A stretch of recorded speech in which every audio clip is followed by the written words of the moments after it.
Morning. It's January 2nd, 2019. It is Wednesday, I believe. And yesterday went pretty good. Little disappointing on the number of rides and the money, but not terrible. Today should be back to fairly normal. No holiday, nobody off work unless they're still off work. School's not in. But I'm up and ready to go, and that's the important part. Did go out and have a couple beers with my friend Jesse last night at a microbrewery, I guess, just across, well, walking distance from his place anyway. And it was pretty fun. We only stayed about an hour. I had a couple of different beers. One was an apple cider and beer mixture, I think that was actually pretty good. It really surprised me. And the other was a really high IBU IPA. It was the highest on the menu, I think, at 94. Well, I like it. So 94 is not too much if it's tastes like that anyway. So it's been a pretty good couple of days. All right. Yesterday's video was a bit long. Today we're going to keep the history section quite a bit shorter.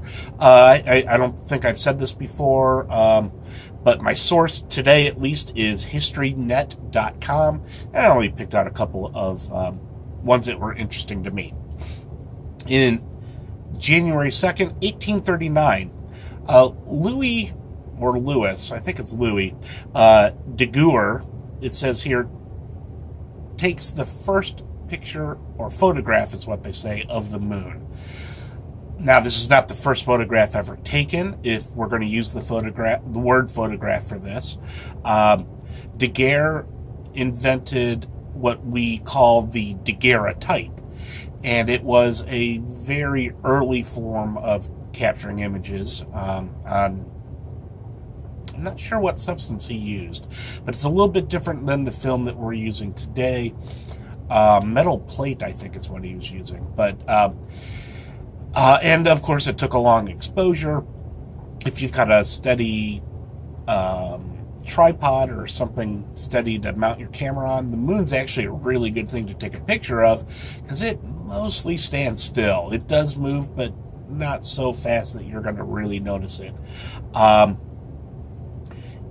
it also brings in photography into astronomy for the first time, and that really changed everything. It says 1839, so by the time we get into the 1850s, 60s, 70s, we're getting pictures, well, quite frankly, that the individual objects in them look a lot like Van Gogh's Starry Night with the swirls. We were discovering spiral galaxies and nebulas and all sorts of things that take a while to collect the light. The human eye just can't see things that faint, and that's where photography really helped us out. And apparently it started off with Louis Daguerre and his daguerreotype. Okay, also on this date, January 2nd, 1903, President Teddy Roosevelt closed a post office in Indianola, Mississippi. The reason he did this, so it says here, is that they refused to hire a black postmistress. I'm not sure what the title postmistress means. I'm assuming it's a female version of postmaster. And I think we've all, at least in America, have heard the term postmaster general, which I believe is the guy in charge of the whole post office.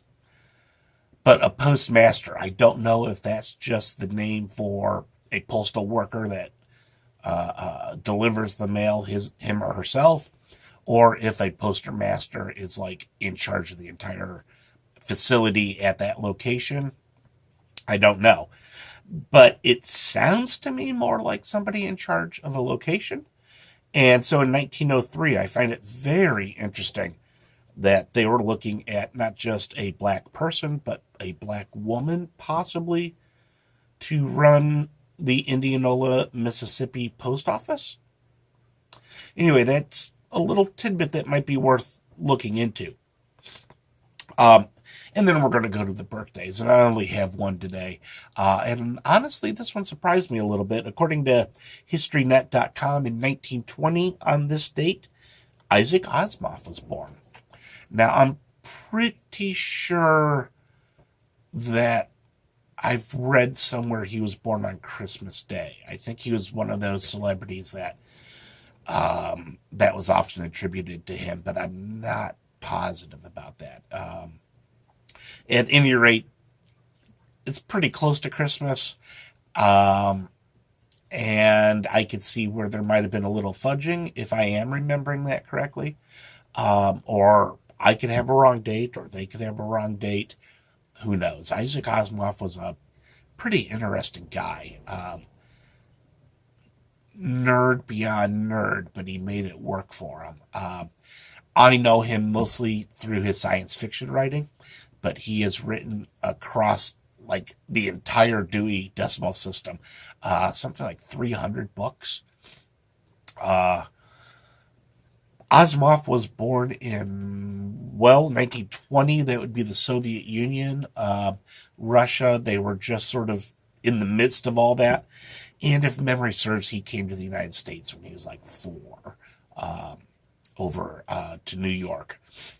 And definitely one of the foundational people of what we call science fiction today.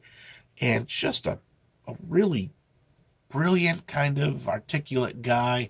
Wouldn't necessarily go to him for things like human feelings, especially in books.